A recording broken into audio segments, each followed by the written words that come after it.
Bismillahirrahmanirrahim. Assalamualaikum warahmatullahi wabarakatuh. Innal hamdalillah nahmaduhu wa nasta'inuhu wa nastaghfiruh wa na'udzu billahi min syururi anfusina wa min sayyiati a'malina. May yahdihillahu fala mudhillalah wa man yudlilhu fala hadiyalah. Asyhadu an la ilaha illallah wa asyhadu anna Muhammadan abduhu wa rasuluh. La nabiyya wa la rasula ba'da amma ba'du. Puja dan puji syukur kehadirat Allah Subhanahu wa taala yang mana telah memberikan kita nikmat iman, nikmat Islam serta nikmat sehat walafiat.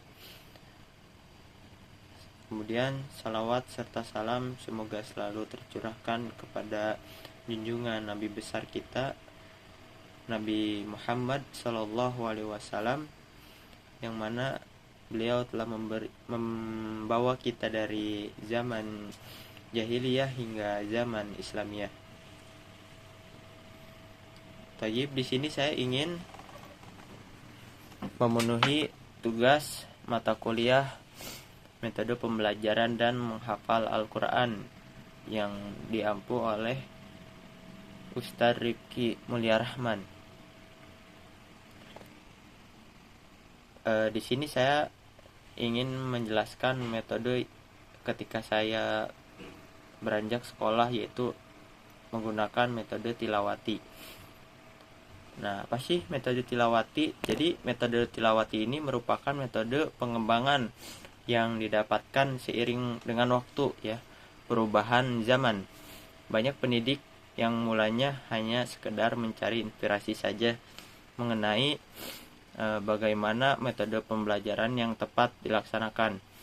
Nah, metode ini berasal dari keresahan tersebut, akhirnya muncul metode tilawati yang bisa digunakan untuk belajar Al-Quran tanpa perasaan yang membosankan. Nah, jadi contohnya nih manfaat tahsin metode menggunakan metode tilawati. Jadi berikut nih merupakan manfaat yang akan didapatkan saat menggunakan metode tilawati ini, yaitu beberapanya: persamaan waktu, kemudian tidak membosankan, ya, kemudian suasana yang kondusif dan mudah dipahami.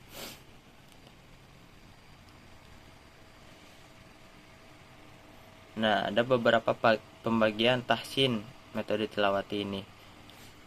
Tahsin metode tilawati dapat digolongkan menjadi beberapa macam sesuai dengan sistem pembagiannya. Jadi metode tilawati ini sama halnya kayak Iqra, ya, ada jilid 1, 2, 3, 4, 5, dan 6. Nah, kemudian setelah jilid 6 tidak masuk Al-Quran, akan tetapi masuk dulu kepada juz amma, dialihkan kepada juz amma.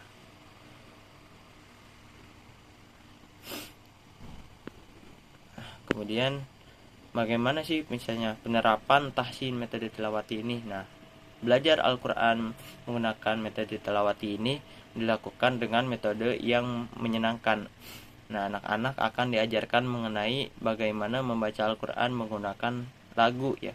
Sistem pembelajarannya dibagi menjadi beberapa jilid yang ditempuh anak sesuai dengan kemampuannya. Jadi metode tilawati ini menggunakan nada, contohnya nada yang pertama naik, nada yang kedua datar, nada yang ketiga turun.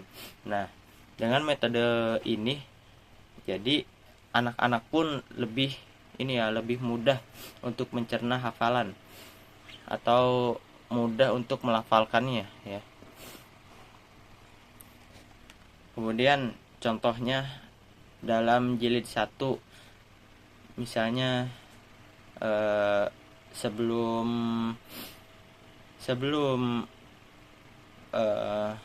memasuki pembelajaran, maka biasanya itu doa terlebih dahulu. Kemudian setelah itu ustadznya yang menjelaskan dan anak-anak pun mengikuti. Misalnya dalam jilid 1 A.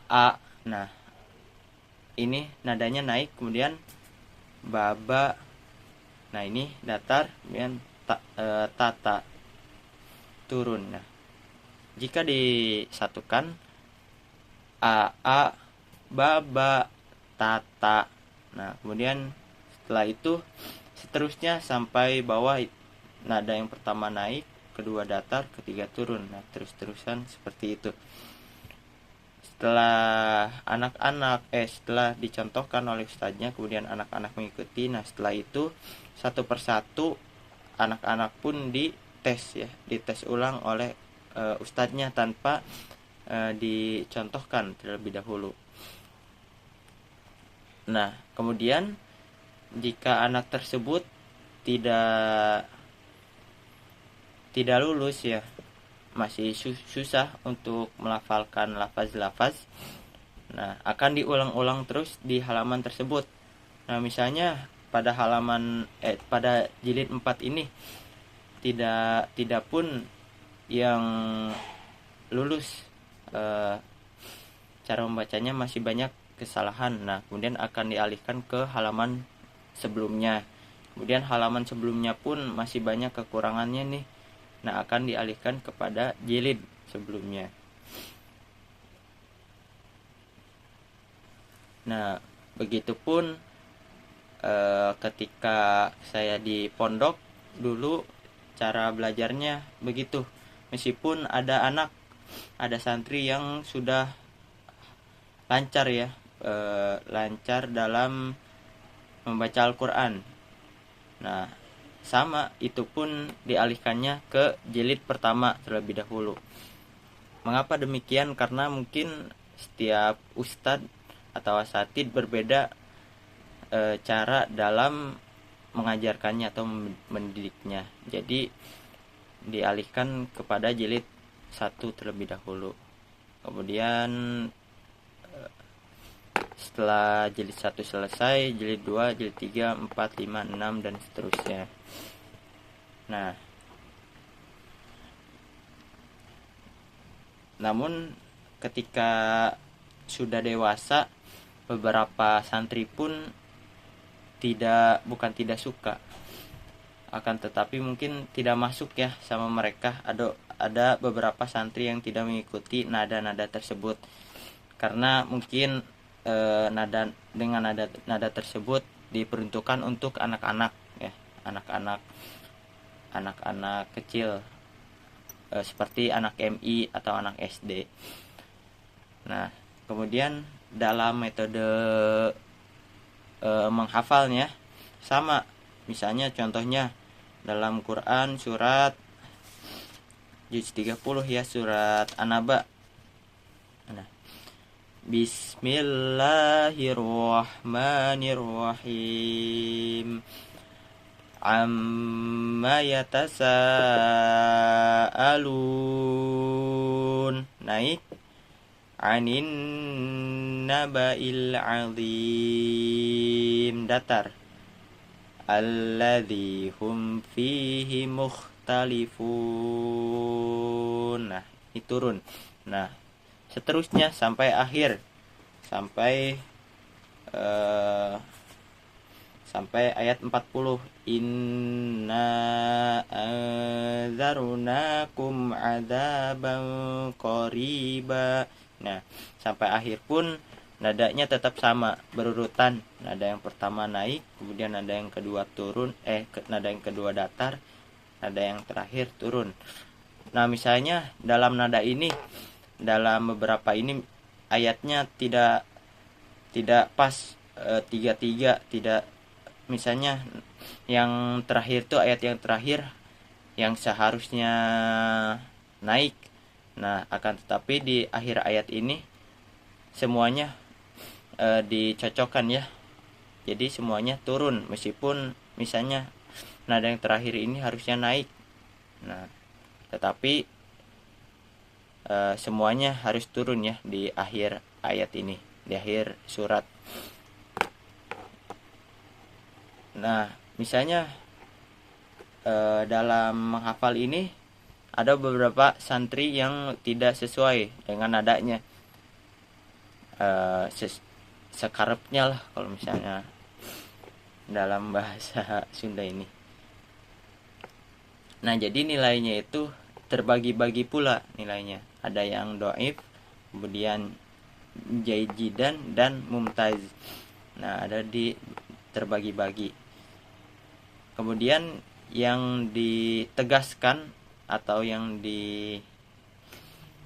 ditekankan dalam menghafal menggunakan metode tilawati ini yaitu dalam awal ayatnya ya. Misalnya wanna zi'ati ghorqa. Nah, yang paling dijelaskan ini yaitu wannanya. Kemudian ayat yang keduanya wanna syitoti nashto. Nah, ini wanna syitoti. Yang pertama kan wanna zi'ati, kedua wanna syitoti. Nah, itu yang ditegaskan yaitu kalimat dalam ayat tersebut ya, kalimat utama dalam ayat tersebut. Nah, itu. Kemudian itu pun di pondok pesantren saya dulu menghafal Al-Quran ini kewajibannya hanya untuk ujian UTS maupun UAS. Nah,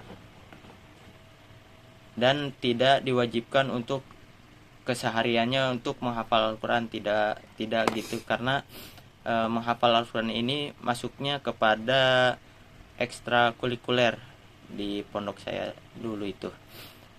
Akan tetapi saya pun tidak masuk untuk cara metodenya itu dengan menggunakan metode tilawati ini, cara menghafal menggunakan metode tilawati ini. Saya menghafal itu menggunakan Quran yang berwarna.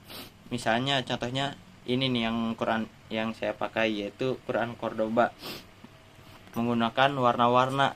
Nah, misalnya warna yang paling atas warna kuning, kemudian warna yang kedua hijau, warna yang ketiga biru, warna keempat merah, warna yang kelima ini kuning pekat ya, seperti itu. Jadi dalam Quran ini pun lebih dimudahkan, yaitu ada tajwidnya di warnanya dibeda-bedakan. Misalnya seperti ini, ikhfa contohnya warna hijau. Nah, dibedakan warnanya, tidak hitam semua, akan tetapi ada warna hijau, merah, ungu, dan biru, dan warna yang lain-lainnya.